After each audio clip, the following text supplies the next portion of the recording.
Yes. Okay. And so on. Just relax, chill. It's much. Awesome. Are you ready? Want me to use this or not? Yes. Listen, we don't know what's going to become of James Bond now that Amazon Prime is going to take over creative control, but we'll talk about that one later. It's 18 minutes past 11 o'clock. You are listening to Smooth 98.1, where we love music, we love life, and we love it when you send us messages, especially when it is in line with the conversation, because I know there are times that you just want to say something, but it has nothing to do with what we're discussing. This is about movies, series, animations, documentaries, and the news updates. What's happening in Nollywood, Hollywood, Bollywood, Gollywood, every other wood. That's all we do every Friday from 11 till 11:55 on Film Focus. My name is Oluwaseun, and I am not alone. Yes, I need to make that dry joke again about Liverpool. I'm not a Liverpool fan, but I do not walk alone. I do have someone joining me virtually as well as in the studio. And if you're a part of our YouTube family, I think you should run to YouTube right now so that you can see the face of my guest. And I tell you, it's a lovely face to see. That is at Smooth 91 FM Lagos. At Smooth 91 FM Lagos.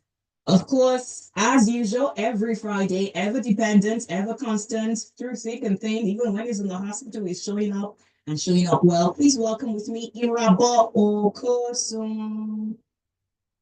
Thank you, Sean. Good morning, everybody. Look forward to this show. I mean, we have a very special guest in the house. Look forward to the show.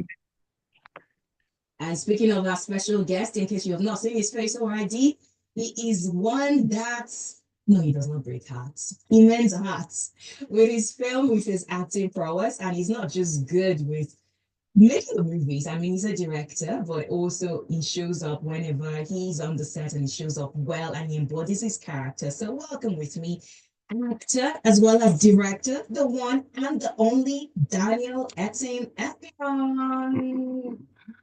Hi, Oluwaseun. Hi, Irabor. Thank you for having me.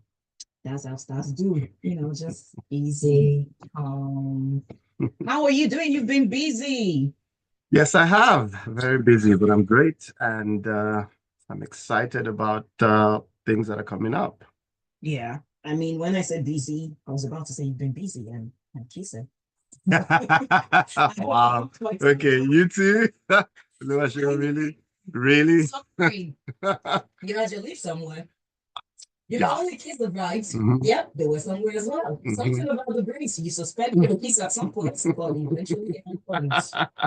So, Yeah. how has that been? I mean, Well, I mean, lips were made for several things, including kissing. So, and kissing is a huge part of romance, and romance is a huge part of being human. So, of course, we will portray kisses in our films. Yeah. we promise we will not carry you to where you don't want to go. Irabor, do you have anything to say yet? Or I should just get straight to. No, we have to acknowledge that Daniel is a professional, regardless of how anybody wants to see it. We've not seen or heard of any story that says otherwise. If they're promoting a film, they'll promote a film accordingly. So I don't have any issues with it. I mean, if anybody's going to have issues, the people who are supposed to have issues don't have issues with it. So I'm fine with it. My own, as long as Bollywood gives me great content in the sense of great stories, great acting, great directing, great cinematography, in fact, great promotion, I'm all for it. That's where I come from, really. That's my standpoint. Okay, now let's get right to the business. So I mentioned a number of movies that you've been in, something about the Briggs, as well as Summer Rain, as well as You May Only Kiss the Bride.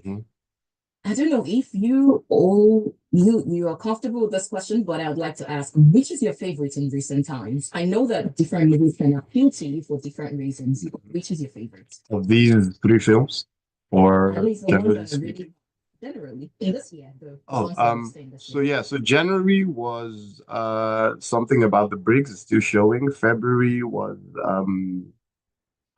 Summer Rain? Summer Rain, still showing in the cinemas. You May Kiss the Bride is on YouTube, produced and acted on it. And there were several other YouTube films that popped up this year. as well. But then in March, Masked King is coming up. Looking forward to that also. An epic, wonderful. We shot it in Calabar, Quick Town in Calabar. And then I think in April, Ashwebi Diaries is also coming up. So it's a busy first quarter for me, quite busy first quarter for me. Of all these films, which it's going to be really difficult for me to choose one, but I'll say they were all wonderful films, and they have, of course, their merits, their strong points, and what I love most about the films. Something about the Briggs, heartfelt, faith-based, excellent pictures. It's such a beautiful film, and for Nollywood standards, it's right up there among the best films you'll ever see in Nollywood. So yes, I love it for that. Summer Rain, it's romantic, it's sweet, chemistry in the acting, huge. If you're a sucker for romance and rom-coms, that's your go-to. It's a Valentine's film, and it came out just at the right time. I recommend it as well for you. Masked King, an epic, in every sense of the word. Big film shot in locations that you've never seen before in a Nollywood film. Looking forward to that one. I play two characters in the one film, and it's just wonderful. It stretched me. That's the one film that I know has stretched me so far. So I'm looking forward to that. Ashwebi Diaries, it's a Lagos film, you know what I mean by typical Lagos film. It's about partying, it's about, just that razzmatazz of being a Lagosian, one bed type film, and everyone will love it. It has all the top Nollywood stars in it, so I'll also recommend that as well. However, You May Kiss the Bride, it's a small but very powerful film, produced by Harvesters Entertainment Company, the production company for the Harvesters Church. Yeah. And I produced it. I produced it. I think that's my first YouTube film I produced, and it was just such a beautiful story to tell, and it turned out to be such a beautiful film. Not only was it sweet and romantic, but also deep, in its message, and telling people that, yes, you can desire all you want out of life, but you have to get things in perspective. You have to get the order right, and then things in your life will fall into place. So that one I'll also recommend, and I love it for that. The message behind it, the spirit behind the film. There's a lot to talk about. Yeah, because you have been up to a lot. Yeah. Now, back to, because so one of the reasons why I asked the question is I look at the recent things you have in the works, and Masked King is one of the taxing ones. I want to assume, have you done something like that before? I have done an epic film for YouTube. I did that sometime this year, and it came out on Youth Cadbury TV and YouTube. My first epic officially, and but that was my first epic to be released publicly. But this Masked King was my first epic I had ever done. But of course it didn't come. I think we shot it 2 years ago, and it's only coming out, in March this year. And it's such a big film in terms of scale. I remember shooting in a waterfall in Cross River State. We had to travel almost 12 hours from Calabar to this location to shoot this waterfall scene. And it just felt like Black Panther. It felt like Wakanda. It felt like we're in Wakanda. It had that, the production value of that scene alone. And it was just the one scene that we traveled 12 hours for, risked our lives on the road, traveled 12 hours in Cross River State to go film this thing, but when I got there, I got it. I'm like, okay, it's worth it. It's worth the stress, because the production value that it would give the film, or that it gave the film, was just so big and so huge that I was happy that we made that trip. Yeah. So yes, that was the one thing that's the film that, I didn't think I had done something like that. And it's one of the reasons why I'm looking forward to it, because I feel I'm going to see you in a different light. Absolutely. In a different character. And so where I'm really going with the question is your characterization for your script. I want to assume that it was not so hard getting into character, or maybe your role in something about the breeds, or You May Only Kiss the Bride, or Because I'm a somewhere. good guy, right?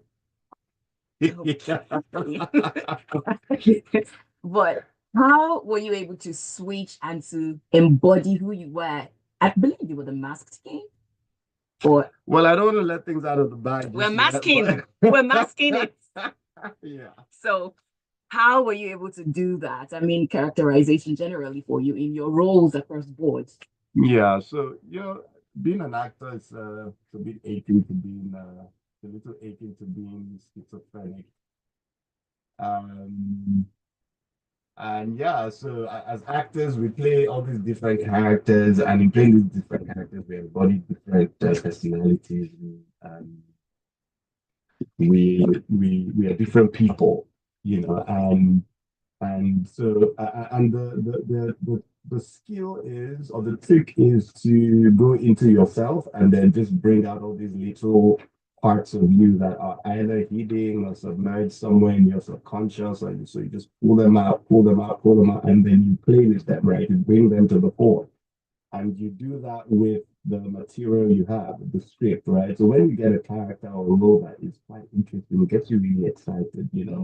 And when you have to play like a villain, you look into those dark corridors of your heart, and then you pull out those things that stay hidden or stay locked up. You open that box for a bit, and then you pull this guy out, and then you use him, and yeah, so it was fun. Do you ever have the residues of your character in you? To be honest, yeah, there was a time on set. I'll tell you this story. There was a time on set, that I mean, I wouldn't say I'm a cursing person, like in real life. I hope not. But there's this character that I played that, was a cursor, just let these things roll out of his tongue. Lord. And I find that right after that, I just started cursing, and I'm like, where did this come from? And I could, yeah, I could link it to that character that I played, so the onus is on the actor to debrief, or to, get out of character after the scene. Many of us forget and leave with these characters, but yeah, the responsibility is get out of it. You got into it, so yeah, take time to get out of it. Okay, well, thank you. I will come back to you later, but now let's recognize the presence of a producer, a writer, a story developer, and the one behind the lovely movie You May Only Kiss the Bride. I believe you make really great music. And so right now, I'm just trying to remember. I think the first time I saw you was on Project Fame. Most likely. Yeah. With your twin. Yes. Well, now welcome with me, adding to that list, vocal powerhouse, Pearl Agu. Good morning. Lovely to have you. How are you doing today? I'm great. Awesome. Yeah. And I'm going to go straight into what gave the idea of the You May Only Kiss the Bride, especially. It wasn't one single thing. Fun fact, I am a guitar in church. Oh, it wasn't one particular thing. I think about 3 years ago, I heard Pastor Mo, who played Pastor Mo in the film, preach a certain message about chastity. And it wasn't an extensive message, but we had a guest preacher, and he was addressing the singles, and she said something about not even allowing yourself indulge in the temptation of kissing, because you always want to go a step further the next time. So don't go there. Don't start, because you go a step further the next time. And it planted something, right? So 3 years later, I hear that Pastor B is looking to make a film. Daniel reaches out to me, and I'm just like, oh, I've had this story for a while. I think that there's somewhere you can go with this. And so I fleshed it out. So coupled with the facts of being a greeter, and knowing that, it's such a prime location, a prime position, for single ladies. And I mean, that year, I had about 7 different members of my team get married. Wow. Wow. So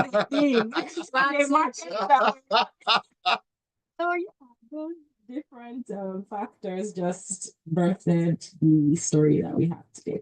Okay, so let's carry everybody listening along so that they are not trying to grasp the wind and they are in on the conversation. So give me an overview of the story of You May Only Kiss the Bride, and then we'll continue. All right. You May Only Kiss the Bride follows the story of Toke.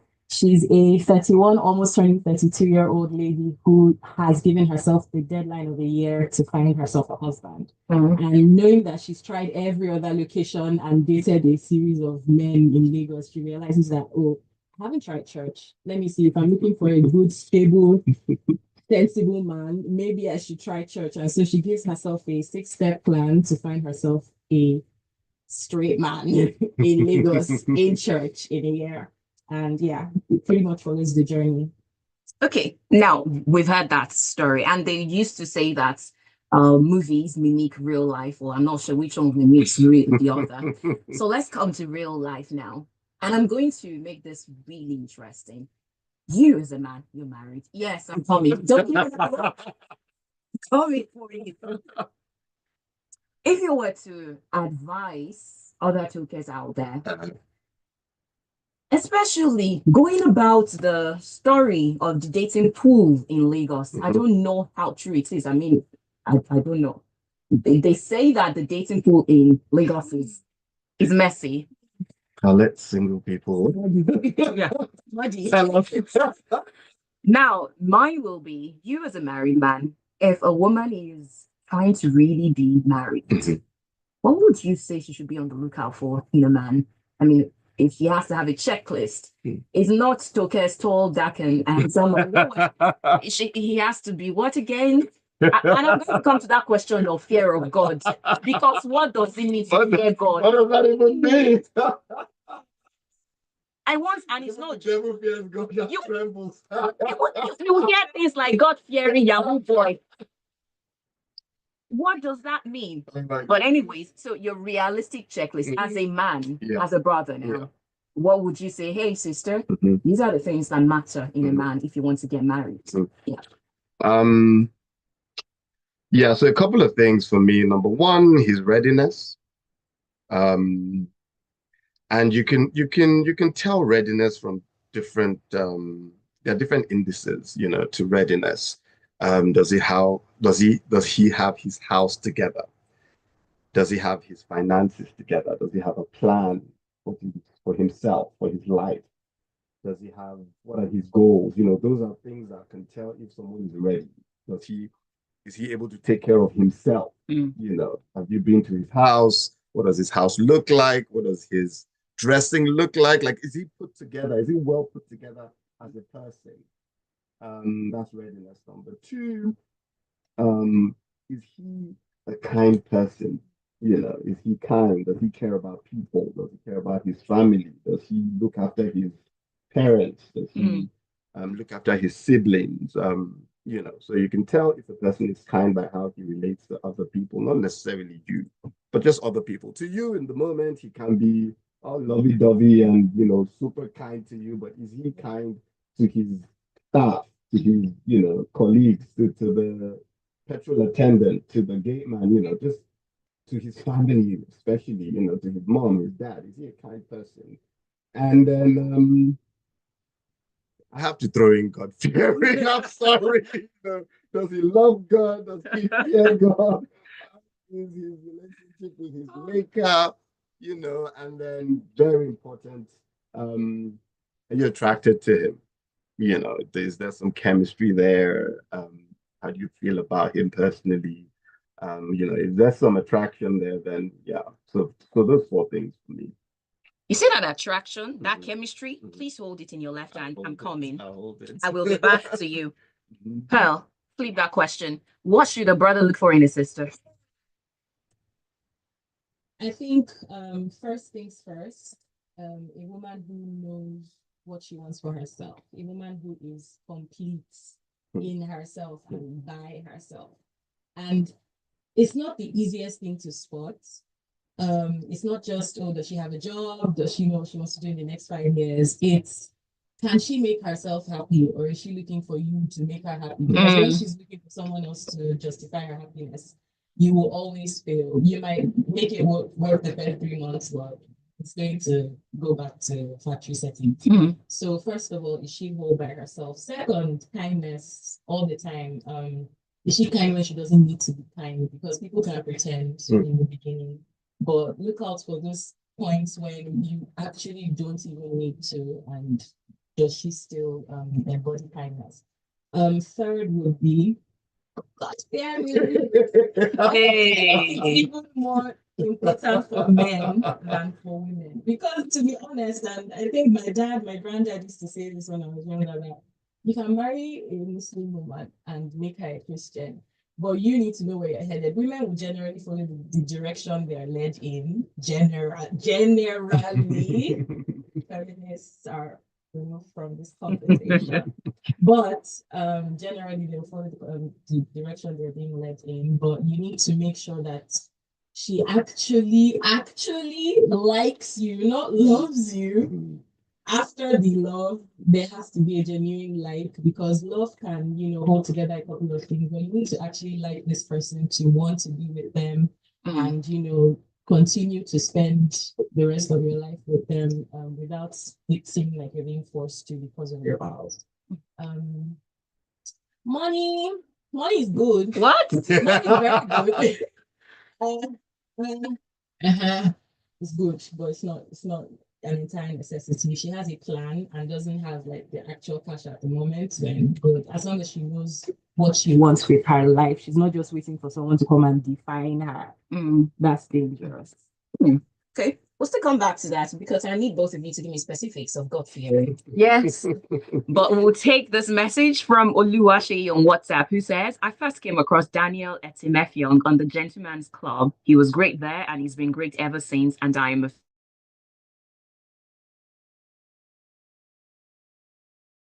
fan. I loved him in a Kenya romance production. Okay. He was a techpreneur in the film. To me, he's the one true lover boy of Nollywood. Actually. I will confess it will be hard to see him as something else, though, because he's very fantastic as a lover boy. Yeah, he makes you look too real and too believable. But I love the fact that he's working more on other genres right now, though. I haven't seen Oluwaseun, but I've seen the trailer, and he looked good as the bad guy. Thank you. Oh. Then on WhatsApp, Taya says, the key is not fumble the bag, because in Africa, you love who you marry, not marry who you love. We're unequal and God fearing. Okay. Now you can join the conversation by sending a message to WhatsApp 0809-444-0981. Again, 0809-444-0981. Please include your name if you're sending a message for the first time. And one of the reasons why I believe that's one of the interesting things about this film, You May Only Kiss the Bride, I think is one of those films that you would have an ongoing conversation. While you're watching it, you will be debating, you will be asking questions. And when you're done, you will still have yourself engaging in that conversation. That's one refreshing thing about it. Now back to it again. Must you have, because, and I say it because of the way, at some point I wanted to knock. Okay. Like, what is wrong with you? Why do you have this list, this checklist? But the character of Toki, especially when she was falling in love with the no good Richard. And again, like I said, real life can be made, or movies can be made real life. Now, if you were to have a sister like that, what would you say to her? Your first terror What did you say, Irabor? slap. First terror slap. Wake her up with Irabor. It was annoying. Yeah. But aren't we all when we're in that? Yeah, when we're in that position? I mean, we can be stupid for the funniest reasons. I think she was desperate, and when we're desperate, we tend to just lean on crutches that we're not supposed to. I don't think she was falling in love with Richard. I think she was using Richard to cope with what she was going through. And he was just easy. It was a low-hanging fruit for her. You know, he was always available, good looking, sexy, all of that. You know, and he just had a knack of showing up at the right time. You know, she's alone watching TV, ding dong.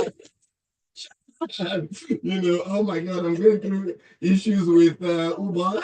Richard, you know, he just had that thing of showing up, and yeah, you know, the trick would be I mean, the right way to go. What I would tell my sister is to be fine with the process, to be fine with being uncomfortable, to be fine with not knowing, to be fine with the quiet, still moments in your life. You know, the thing about humans is we tend to want to filling the gap and filling the empty spaces and the quiet moments with just things like, it's so uncomfortable being alone or being quiet or not knowing what to do next or not. It's fine. I'll tell her it's okay.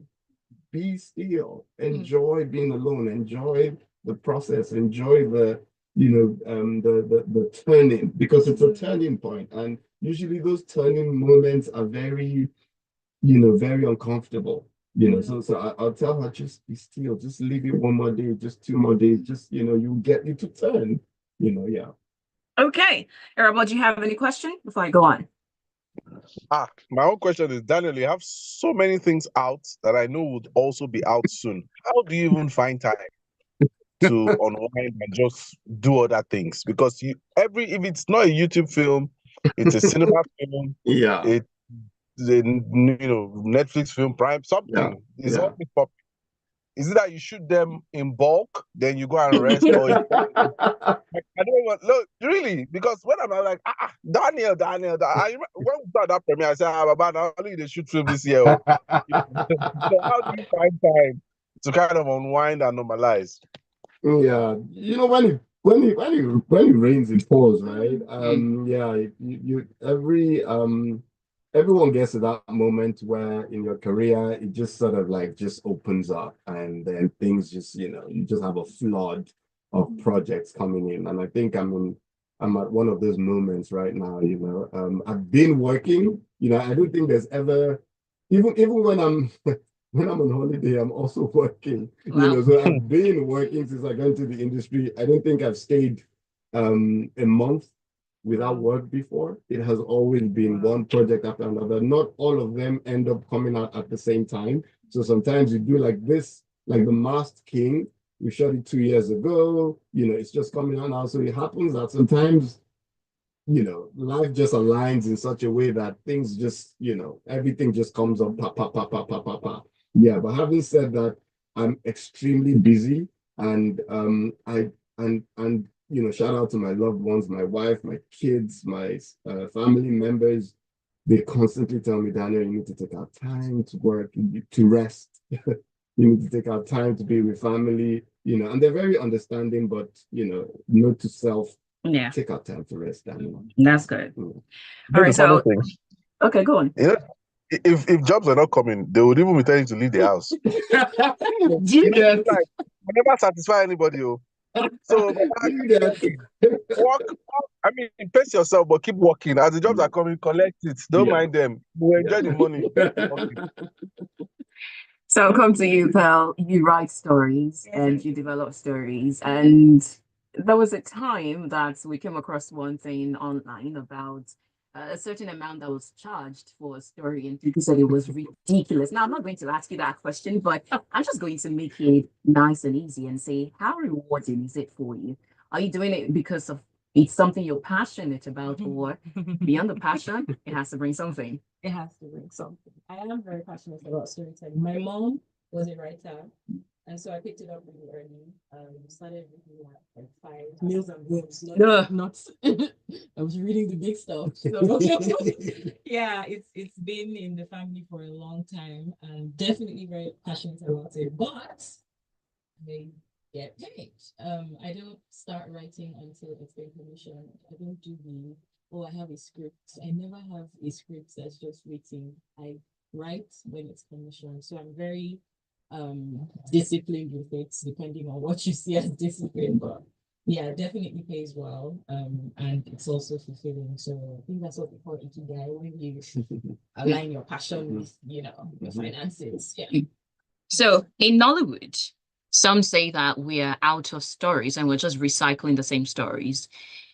As a storyteller and writer, what kind of stories do you think we should be exploring now? And I mentioned earlier when I was giving an overview of the show that Make Nation is one film that will be out in April 25, in April this year. It talks about AI and STEM, science and technology, mathematics, equality, and the like. So what kind of stories do you think we should be exploring in Nollywood? And if there is money, and I mean Hollywood kind of money, what kind of story would you like to write for it to be brought to life? Well, I think, no, not I think, I know that there's a story in everything. There's a story in every single aspect of life. We just get stuck on the best sellers. And that's sort of what's happened in Hollywood. We know that love sells, we know that comedy sells, we know that drama sells, and we've just pursued it in a very streamlined manner. But there's a story in everything, like you said, AI.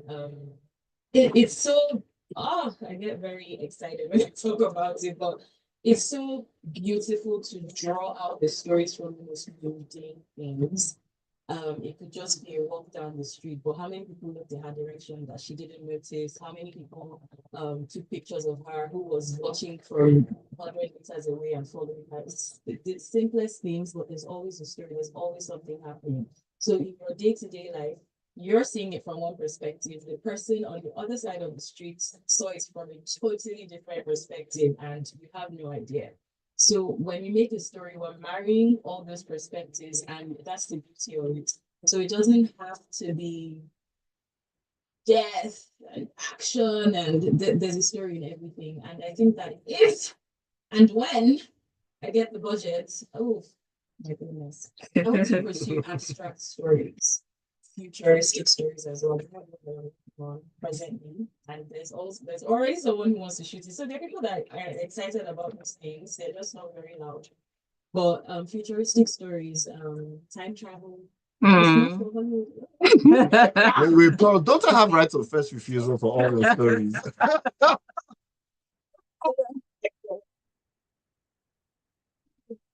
I love abstract stories, stories that you start out thinking, oh, this is what we're talking about, and then in the end, you're thrown for a loop, like what just happened. I love those.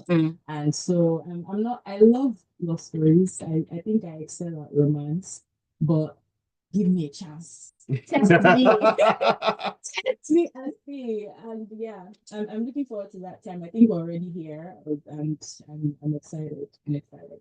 Okay, so I'll come to you now. What role would you be given that you say, oh no, I'm never doing this?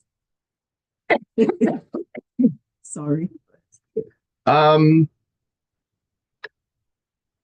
be honest, I mean, as long as it's not anything that violates my faith, in terms of the story as a whole. Like I don't believe in killing people, you know. My faith doesn't allow it. But if I were to play a killer in the film, I'll play it.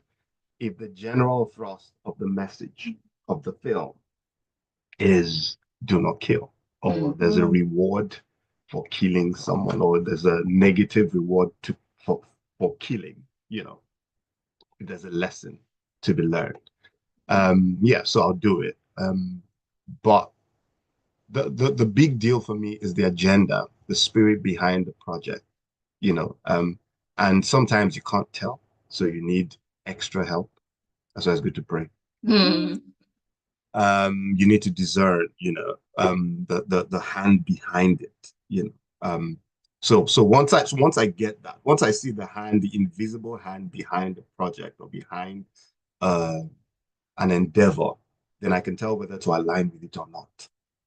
Oftentimes, I've been so fortunate that sometimes I don't even know the hand behind the project. I'm just so excited to get on this project when they reach out to me, and I find out that for some reason I just don't get it. And later on I'll find out that this was why I didn't get on this thing. That has been the testimony of my life, in my work. So it's important for me to get on the right project, not just for the message or for the spirit behind it, also for just the cause. Why, for example, I would never be, or I'd hate to be on a project that would disrespect crew members.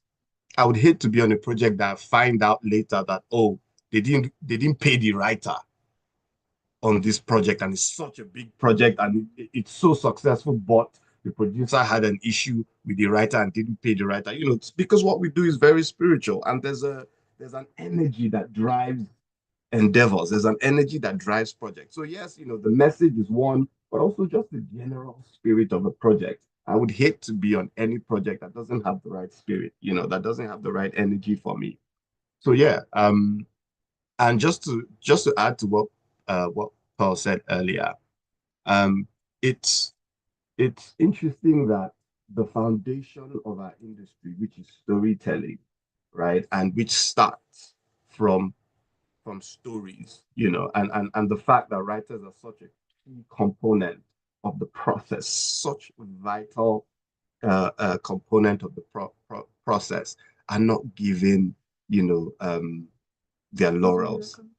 It's really crazy, and that's the bane of the industry, that we do not have great stories. We do not. We have good stories, but in the industry, we do not yet have those stories that would just be like, wow. And the funny thing is, we do have great stories in the form of prose, or great storytelling in prose. We have great storytelling in poetry. I mean, our storytellers are globally known when it comes to prose writing or poetry or even music.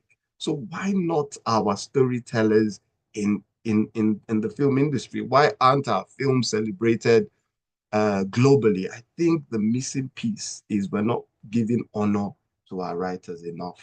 We're not celebrating them enough. If we do celebrate them enough and we pay them their due, you see, they will not only appreciate it and put the right energy into the storytelling, but they will develop themselves. They will take, because you're paying them so much, they will take breaks, holidays, go somewhere and write. And you find out that when you're writing in Cape Town, on some mountain or some beach in Cape Town, Inspiration it's on totally top. different. Yes, it's totally different. Up somewhere, trying to write some totally different. Our writers will take courses. Even writers abroad will come back to the industry here and be like, guys, let's collaborate, let's do something. The industry will transform. I would have loved to continue the conversation, especially towards the area of transparency in Nollywood, which has been flogged, I believe, not overflogged yet, because it looks like there are so many things that are kept under the rugs. Because if I ask how much was used in shooting this film, I'm not sure that you're going to tell me. But we're going to keep that. We're going to keep that. Irabor, do you have a final word? Yeah, I want to ask why actors or stakeholders don't like sharing budget for their movies. What's the issue behind it? Yo, I don't know if Paul wants to answer, but a lot of what we do is shrouded in secrecy for obvious reasons. Number one is that we we don't know the numbers for these things because a lot of people lie. So you want to lie about your numbers so that people think you're making a lot of money. You want to lie about the numbers because you want people to think your film is uber successful. You want to lie about the numbers because Nigerians have FOMO, and when they see that, oh, this film is making so much money, everyone will jump on it. People also lie about the numbers also to evade tax people and the FRIS or whatever they're called, just so that they don't get hounded also by the authorities. You don't also become village people. Village people, just several. Nigeria is such an interesting society, so we're not really open just yet, but we're getting there. I think the way forward is to be really transparent about the numbers, let people know what is really going into a project and what you're truly making out of it. A lot of it is also based on favors that people get, you know, so you can't really quantify that. Yeah, you can't really True quantify that, especially in Nigeria when people are, you know, hoodwinked into doing things for people, or, you know, people owe people a lot of favors and tend to pull in those favors when you're producing a film. So that also plays a part. The industry isn't standardized just yet, you know, as we like. Allow me to just jump in with this. Remember, I started again by saying in Nigeria, I think it was last month or last year, towards the end of last year, it was said that Netflix is cutting back on Nigeria. And they said, oh no, it's a global thing. And comes the news that Netflix is investing not $1 million, not $2 million, $1 billion into Mexico. And the question, so then there were a number of comments that went viral, including that of Basket Mouth about how there are some shady things going on in Nollywood. And it just breaks my heart again that what one person's covetousness is going to affect every other person. And we already have a bad reputation in some quarters. Please don't contribute to this. But anyways, on the final note, on the final thoughts, Pearl, do you have anything to say that can fix our reputation?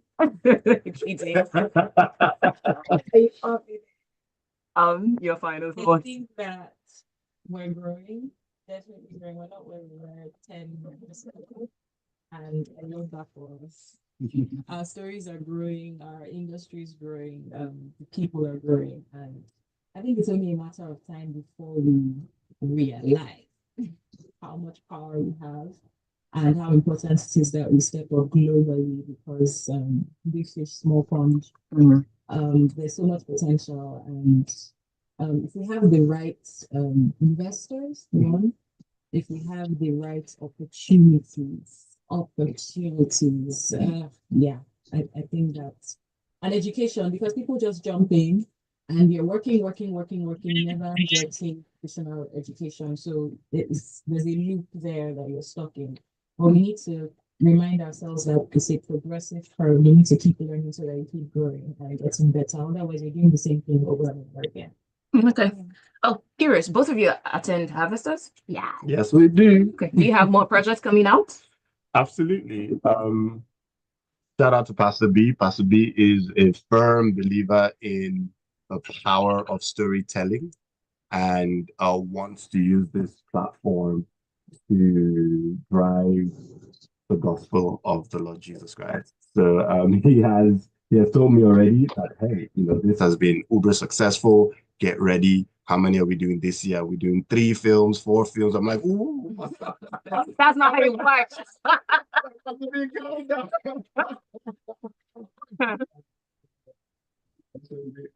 I'm looking forward to doing at least 1 film this year, and it's coming up real soon. We started putting together the committee already, and yeah, we're looking to go bigger and better. So maybe you write it? Yeah. I've already hit her up. I'm like, Pearl, you know what's up? You know what to do. Yeah. Irabor, final word. Final words. You guys should please go and see something about the Briggs in cinema. It's one of my favorite movies this year. Then you should also check out You May Not Only Kiss the Bride on YouTube for sure. You may only. I mean, you know that title is always doing my head sometimes. It's a tongue twister. You know the movie. Go and watch those 2 movies. Yeah, impeccable films, and Submarine too. Submarine has a deep, you know, yeah, for sure. These are my recommendations this time around. On WhatsApp, Mountain Lion says, so nice to have you in the studio, Daniel. I am a big fan. I just want to know the most challenging role you've ever played and whether you don't mind directing and producing in the future. He's directed and produced. Yeah. And just to mention as well, I have a film coming up this year. It's called The Herd that I directed and produced. It's huge. Big budget, big film, audacious story. Looking forward to it. So look out for it when it comes out, and support.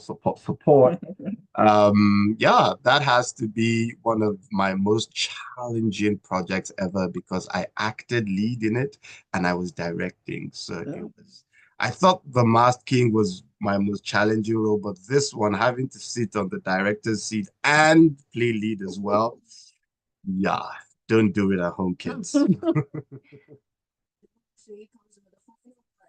Silky bass voice is the bane of his female fans. God help them. Amen, brother. We're done for today. Next week we'll be back on Film Focus. Oh, yeah, okay. Irabor giving his recommendation. What should people go watch? Absolutely. Go see Something About the Briggs. Go see Summer Rain. Go see Ah, now you're just showing off. Pearl, what should people go watch? Same as all those things. Thank you for listening, your messages and your contribution. Thank you for being a part of the show. Next week, we'll go again on Film Focus from 11, right here on Smooth 98.1. Now, in a matter of seconds, I'll be playing you African songs on the Casbah. And this is Smooth 98.1. Thank you. You guys should just crop me inside the picture that you're taking. Just crop me inside. Yeah, just crop me. Thank God for AI. We'll get to Photoshop your head inside it, you know. Just crop me. Thanks, Irabor. Thank you so much. Yeah, man. This was so Pleasure, much fun. pleasure. Thanks, Oluwaseun. Pleasure. Take care. All right, man. Take care. Bye-bye. Okay.